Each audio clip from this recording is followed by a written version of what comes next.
You were able to quench all the fiery darts of the wicked one. Paul was talking about a large shield that, I don't know if y'all know that the shield was about 4 feet tall. The Roman shield was about 4 feet tall. And so it's a fairly large shield that they used. And it's about 2.5 feet wide, 4 feet tall. And it was made of wood a lot of times. Some of it, back then I don't think they had a whole lot of metal, but they did stretch over it, leather, over the wood. And it was reinforced with some metal at the very top, because metal was very scarce as far as that goes, to reinforce at the top. But a lot of times, and I don't know, I got any hunters in here that know?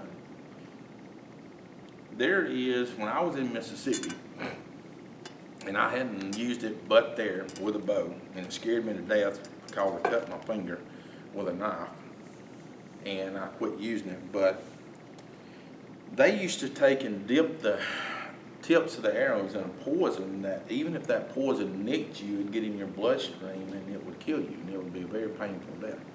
They actually make a poison that you can put on your arrows for bow hunting that even if you don't mortally wound the deer, it gets in that deer's bloodstream and kills them. Y'all familiar? That scares me to death because I cut my finger trying to cut a limb out of the way with a bow, and I thought, dear God. And then the boys, I can't remember the name, they're the ones that got me some of it. And remember when I cut my finger real bad in the stand?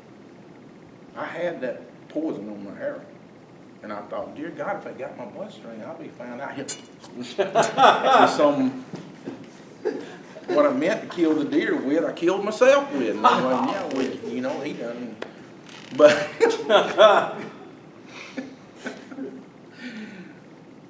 y'all know y'all got to miss this. Now, I just tell you, my crazy antics. I just, you know, but anyway. And my wife has no idea when I'm going to say this kind of stuff. But anyway, so just keep blaming her. But, but yeah, they actually make a poison, and they use that, and they put it on the end of the arrows. But it was a lethal poison, so that's why that shield was so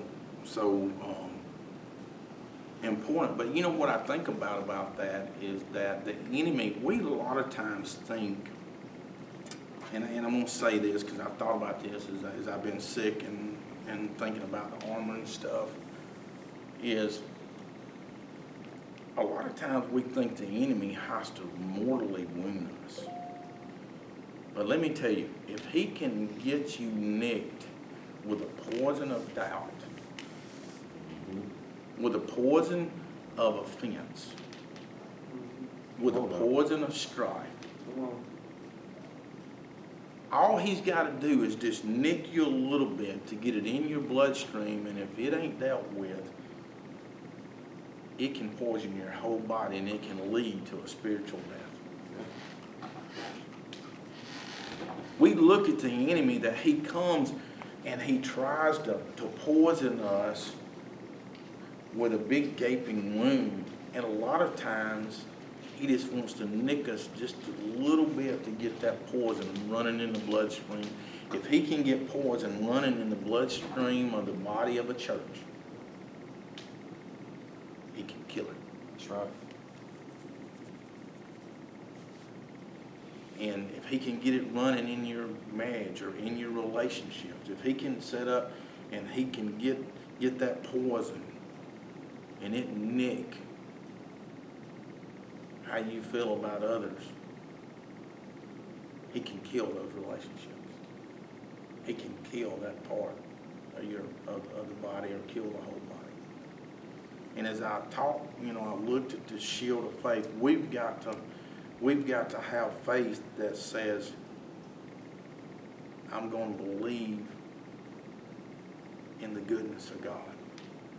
I'm going to believe a good report.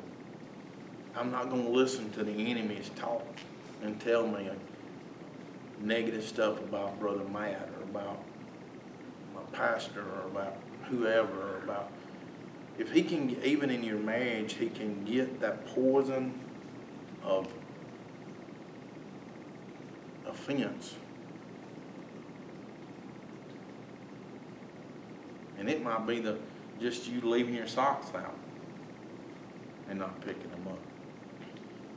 Before you know it, it's not just the socks, it's the dishes. Before you know it, it's not just the dishes, it's they ain't cleaned the tub. They ain't, and just, and all of a sudden, and now it's done went from one thing to it starts, everything begins to be affected.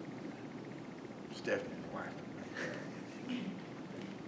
Because I said that I'm not picking up the socks because I didn't fold the socks.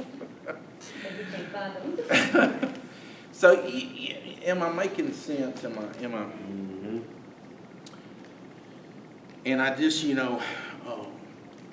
I think about that. And the thing too is that they would dip their darts also in this like tar substance that they would set on fire. Now we've seen that. And they would shoot them into the camp, and they would actually, the soldiers used to dip their shields in water so that when the fiery darts would hit the shield, it wouldn't catch fire.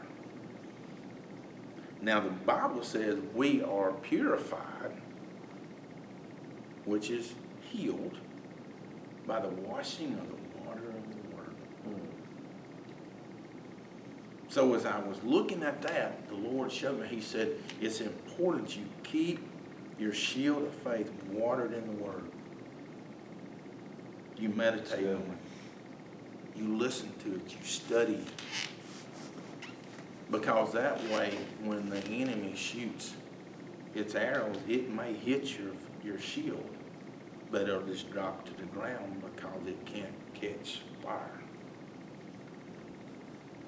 So a lot of times, we don't, that's why it's so important that you study the Word, that you listen to the Word, that you meditate on the Word, that you keep that Word in your heart. David said, I keep your Word in my heart that I may not sin against God. That Word helps to keep your shield of faith wet to where when the enemy sends in out of nowhere a fiery dart to try to get you, and fire represents what? Anger. Mm-hmm. Come on now. It's dry. They make me so mad, I could just choke them. Y'all laughing, but see, yeah. Fire can represent purification, or it can represent destruction. Mm-hmm. Look at the looting and the burning. Wow. Yeah. Ain't no peace there. Nope. They ain't trying to come up with no solution. They're just wanting to loot and burn. There's so much anger and so much hatred in their hearts that all that they're consumed with is destruction. Yeah. That's all that's consuming them. That poison finally made its way to Poison the heart. made its way to the heart, man. And now all of a sudden, now they're setting everything on fire. That's what spiritual death looks like. Exactly. Wow. And if we're not careful in the church, Wow. the devil will do the same thing. Come on, man. So, it's 7:01. Y'all have a blessed night. It's been great to be here. Take time, wash your heart with the water of the Word. Come on. God bless y'all.